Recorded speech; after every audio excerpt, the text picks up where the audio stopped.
하였더라. 아멘. 오늘 말씀 제목은 아는 것을 살아내야 합니다라는 제목으로 말씀 나누도록 하겠습니다. 사랑하는 여러분, 오늘날 우리 이제 인터넷상에서 흔히 쓰는 이제 말이 있는데 좀 양해하고 들어주시기 바랍니다. 뭐냐면은 억가입니다. 억가. 들어보셨죠? 이제 억지로 까내리다 뭐 이런 말 뜻으로 해서 억가이기도 한데, 저는 이제 좀 다르게 봤어요. 이제 억울하게 까이다 뭐 이런 뜻으로도 이제 그렇게도 쓸 수 있지 않을까 생각이 드는데, 뭐 비슷한 것 같습니다. 억지로 까이든 뭐 억울하게 까이든지 뭐 비슷한 것 같아요.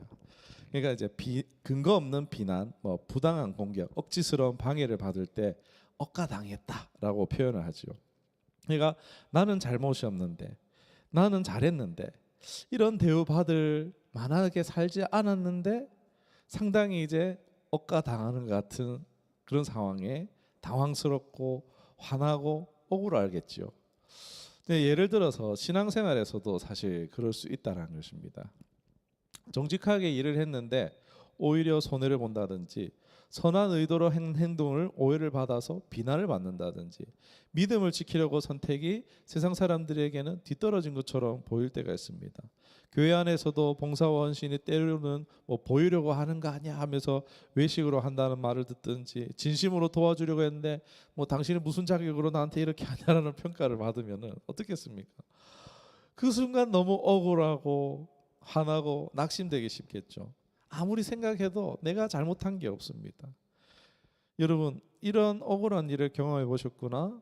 경험하고 있는 중에 있지는 않으십니까? 나아가 마음의 생각이 그런 제 생각까지 이어질 수 있겠죠. 하나님, 나는 잘한 것 같은데 왜 하나님 이런 상황을 당하게 허락하셨나요? 하나님 왜 나를 보호해 주지 않으시나요? 라는 생각이 들 때에 그 감정이 하나님께 향하게 되면서 마치 내 신앙이 흔들리는 것 같은 불안과 불편함을 느낄 수가 있습니다. 하나님은 왜 이런 상황을 허락하신 것일까? 이유라도 알고 싶기도 합니다. 사실 그러나 성경 속에 보면은 성경의 인물들도 이런 오늘날 이제 억가의 상황, 이런 상황들을 수없이도 사실 경험했다는 것입니다. 오늘 말씀해 보았던 이삭의 말씀 22절을 읽었는데, 앞에 보면은 20절, 22절, 21절 보면은 에색, 신나 뭐 이래 가지고 우물을 파는 게 쉽지 않잖아요. 그런데 우물을 파면 뺏기고 우물을 파면 뺏기고 그랬습니다. 요셉이라는 사람 우리가 너무 잘 알죠. 요셉은 누명을 써서 억울하게 감옥에 갇혔으며, 다니엘은 신앙 때문에 사자굴에 던져지기도 했고, 제 친구는 어떻게 됩니까? 불에 던져지죠. 모두 억울하고 부당한 상황이었습니다. 그러나 하나님은 왜 이런 억과 같은 상황을 우리에게 허용하시냐는 거예요. 하나님이 단순히 우리를 괴롭히려고 하심이 아니라 믿음을 머리로 아는 지식으로, 삶으로, 그것이 이제 우리의 삶으로 살아내는 삶으로 나가게 하시기 위한 하나님의 뜻이 있다라는 것을 미리 말씀드리고 싶습니다. 그러니까 억가는 단순한 억울함이 아니라 성도를 하나님의 영광을 드러내는 진짜 축복의 사람으로 세우는 과정으로서 하나님이 때로 허용할 수 있는 줄 믿습니다. 정말 그런가? 오늘 이 이삭을 통해서 한번 살펴보도록 하겠습니다.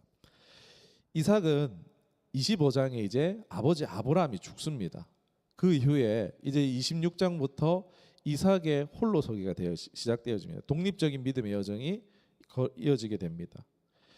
이삭은요, 아버지가 말씀해 주신 대로 그 약속의 말씀을 따라서 살아가려고 애쓰는 모습들이 보여집니다.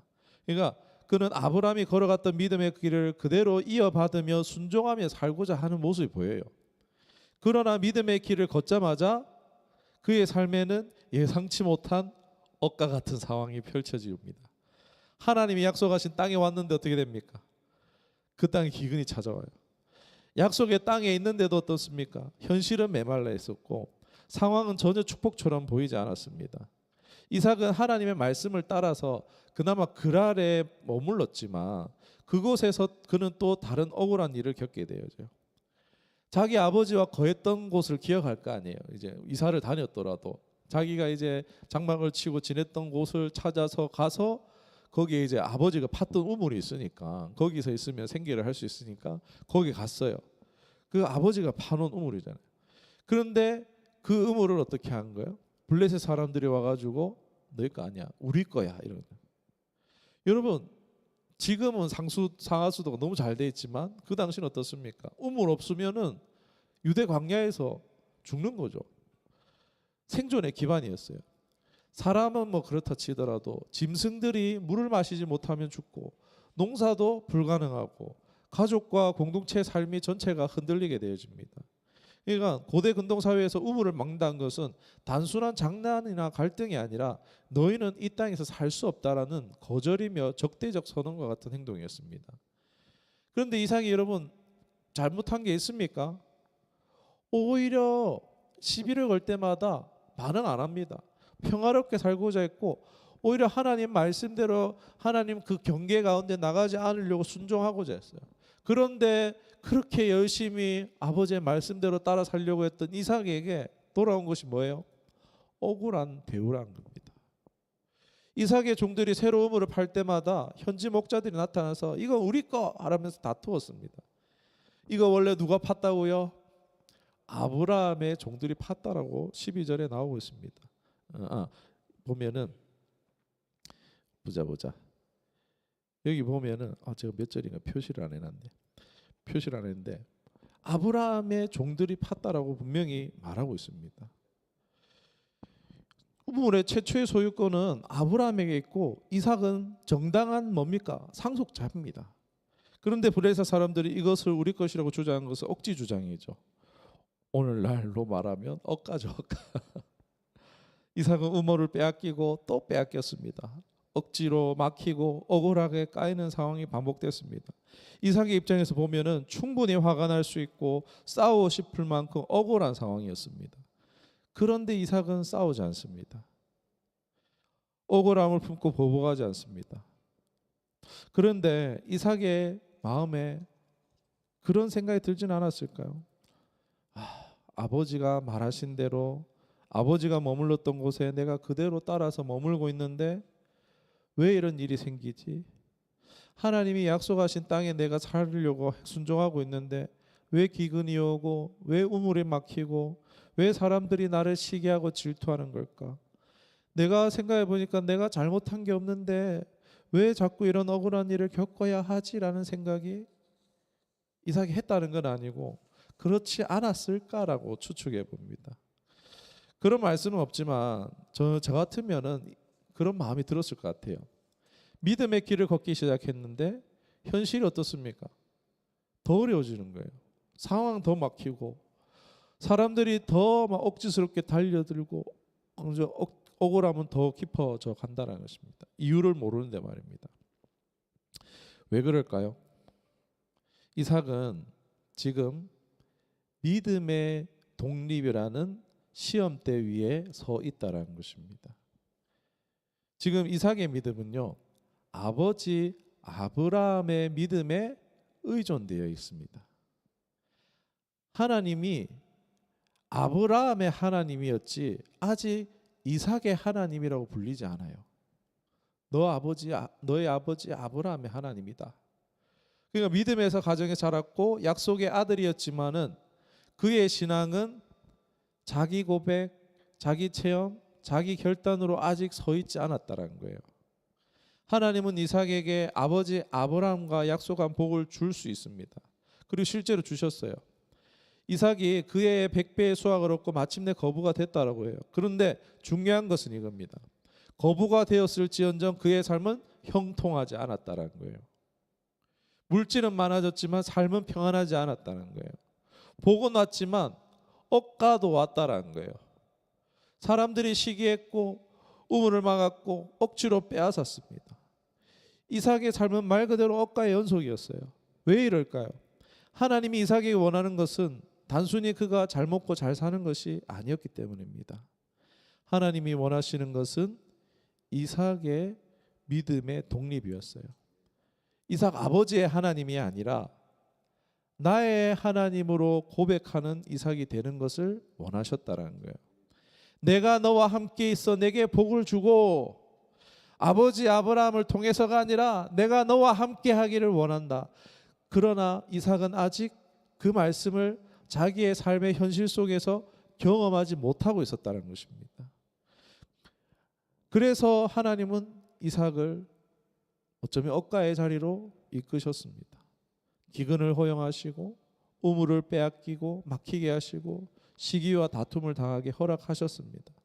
왜냐하면요, 믿음은 머리에 알고 있는 것이 아니라 바로 살아내는 것이기 때문입니다.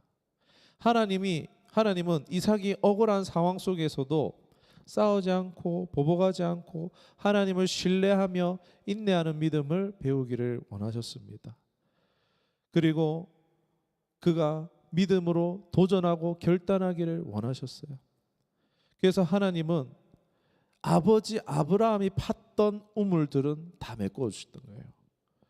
그래서 이삭은 그 아버지가 팠던 우물을 하나는 에색, 다툼이란 이름으로, 하나는 신나, 대적이란 이름으로, 더 이상 이대로는 이삭이 어쩔 수 없는 상황입니다.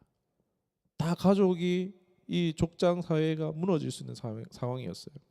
더 이상 아버지가 팠던 우물은 남아있지 않습니다. 아브라함이 남겨준 우물은 모두 막혔고 모두 빼앗겼어요. 이삭은 더 이상 아버지가 만들어 놓은 신앙의 흔적에 기대어 살 수가 없었던 겁니다. 이제는 어떻게 해야 돼요? 자기의 손으로, 자기의 믿음으로, 자기의 결단으로 개척해야 되는 거예요. 새로운 우물을 파야 하는 순간이 온 것입니다. 그런데 여러분, 우물을 새로운 것에 판다는 것이요, 결코 쉬운 결정이 아니라는 것을 우리는 충분히 생각해 볼 수 있습니다. 오늘날처럼 기계로 땅을 파는 시대가 아니죠. 사람의 힘으로 순수 노동이죠. 삽과 곡괭이로 돌과 흙을 헤치며 땅속 깊은 곳까지 파서 내려가야 됩니다. 그리고 무엇보다도 팠는데 물이 안 나올 수도 있죠. 나오지 않으면 끝입니다. 우물을 파는데 한참 걸릴 텐데 우물을 파는 동안 가축들은 물을 마시지 못해서 죽을 수도 있고, 가족들은 생존의 위협을 느끼고 족장으로 리더십과 공동체가 흔들릴 수 있습니다. 이삭에게 지금 새로운 우물을 판다는 것은 단순히 노동을 한번 하는 것이 아니라 사생결단의 결단이었습니다. 이 우물을 파지 못하면 우리는 이 땅에서 살 수 없다라는 거예요. 이런 절박함이 깔려있는 상황 가운데 결정이었습니다. 그러나 이삭은 그 길을 이제 선택하는 거예요. 하나님 어쩌면 몰아가셨죠. 믿음으로 결단하도록, 하나님 의지하도록 몰아가셨죠. 왜냐하면 그는 이제 깨닫기 시작합니다.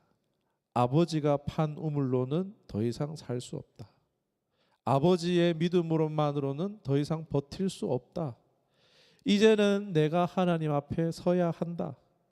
이제 이삭은 억울함 속에서 싸우지 않고 억가 속에서도 포기하지 않고 하나님 앞으로 나아가 이제 하나님을 의지하고 우물을 파는 믿음의 결단을 내립니다. 그리고 마침내 우물이 터진 거예요. 그 이름을 르호봇, 그러니까 넓은 곳이라는 뜻을 가지고 있습니다. 그러니까 이전에 아버지 아브라함이 팠던 우물과 비교할 수 없을 만큼 넉넉하고 풍성한 우물이라는 것을 알 수 있습니다. 이삭이 억가를 통해서 흘린 눈물과 인내와 믿음의 결단이 마침내 하나님을 만남으로써 넓은 자리로 인도되어졌습니다. 이삭이 억가를 통해 통과하며 깨달은 것의 바로 결과가 이것입니다.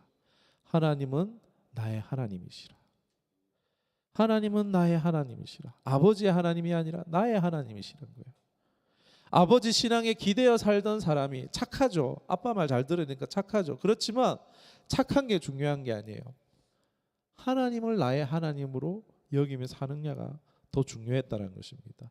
그리고 그 고백이 있을 때 하나님은 이삭을 진짜 축복의 사람으로 세우십니다. 놀라운 일이 일어납니다. 22절 이하로 보면요, 무슨 일이 일어났냐. 그동안 이삭을 괴롭히던 블레셋 지역의 대장이 옵니다. 자기 군대 장관 데리고 옵니다. 그리고 와서 어떻게 합니까? 우리랑 친하게 지내자. 네가 하나님이 함께하는 것을 우리가 보았다 라고 하면서 먼저 찾아와서 화평을 청합니다. 그동안 불통이었잖아요. 그동안 계속해서 어려움이 찾아왔었잖아요. 그런데 화평을 요청해요. 28절에 그들이 이르되 여호와께서 너와 함께 계심을 우리가 분명히 보았으므로 우리의 사이 곧 우리와 너 사이에 맹세하여 너와 계약을 맺으리라 말하였노라. 아멘. 보이는 거예요. 안 믿는 사람도 하나님이 함께하는 게 보이는 겁니다. 할렐루야. 저와 여러분 이러한 하나님이 함께하는 사람들이 되길 축복합니다. 아멘. 그들은 이삭이 가졌던 재산을 봤습니까? 재산 때문에는 시기했습니다, 여러분. 그래서 우물 메웠던 거예요. 재산 때문에 재산 때문에 이 사람들 괴롭힌 게 아니에요. 재산 때문에 친해지러 온 것도 아니에요. 그의 성품이 좋아서 성품 좋은 거 우습게 여겨서 괴롭히잖아요. 그의 군사력이 좋아서 그런 얘기 없습니다. 그런데 그들이 뭐 때문에 화친을 청했느냐? 하나님이 함께함을 보고 두려워했다라는 겁니다. 이 말씀의 핵심은 이것입니다. 이삭은 억울한 상황 속에서도 믿음을 아는 것에 머무르지 않고 상황을 통해서 하나님이 몰아가시긴 했지만 믿음을 살아내는 것으로, 결단하는 것으로, 행동하는 것으로 옮겨갔다라는 거예요. 그의 믿음은 지식이 아니라 삶의 고백이 되었고 그 고백을 통해서 하나님은 이삭을 진짜 축복의 사람으로 세워주셨습니다. 오늘 우리도 이와 같습니다. 하나님은요, 각자 개인을 직접 함께하기를 원하시는 줄 믿습니다. 누군가를 통해서가 아닙니다. 부모의 신앙을 통해서가 아니라 목회자의 그런 신앙을 통해서가 아니라 교회의 분위기나 공동체의 힘을 통해서가 아니라 하나님은 나와 직접 함께 하시기를 원하십니다. 그래서 때로는 하나님이 이런 이삭에게 허락하셨던 상황을 우리에게도 허락하실 수 있는 거예요. 내가 잘못한 것이 없음에도 불구하고 억울한 일을 당할 수 있게 하시고 이유 없는 비난을 허용하시고 설명되지 않는 막힘을 경험하게 하시고 억과 같은 상황을 지나가게 하시는 거예요. 왜요? 그 과정을 통해서 하나님은 우리에게 말씀하시기 때문입니다. 나는 너와 함께 하기를 원한다.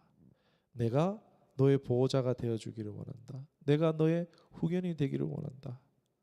하나님께서 우리와 함께 하기를 원하는 거예요. 직접 누구를 통해서가 아니라. 너는 나를 아는 데서 멈추지 말고 나를 믿고 살아내는 자리로 오라고 하시는 것입니다. 억울한 상황은 우리를 무너뜨리기 위해서가 아니라 믿음의 독립을 이루게 하시는 하나님의 손길이라는 것입니다. 아버지의 하나님 아니라 목사님의 하나님이 아니라 누군가의 하나님이 아니라 나의 하나님으로 고백하게 하시는 과정입니다. 그리고 우리가 그 믿음으로 살아갈 때 하나님은 이삭에게 하셨던 것처럼 억울함을 풀어주시고 우리의 명예를 회복시켜 주시고 우리의 대적의 마음까지 움직이시며 마침내 르호봇과 같이 너른 곳으로 축복으로 인도해 주실 줄 믿습니다. 오늘 말씀을 생각하시면서 기도하도록 하겠습니다.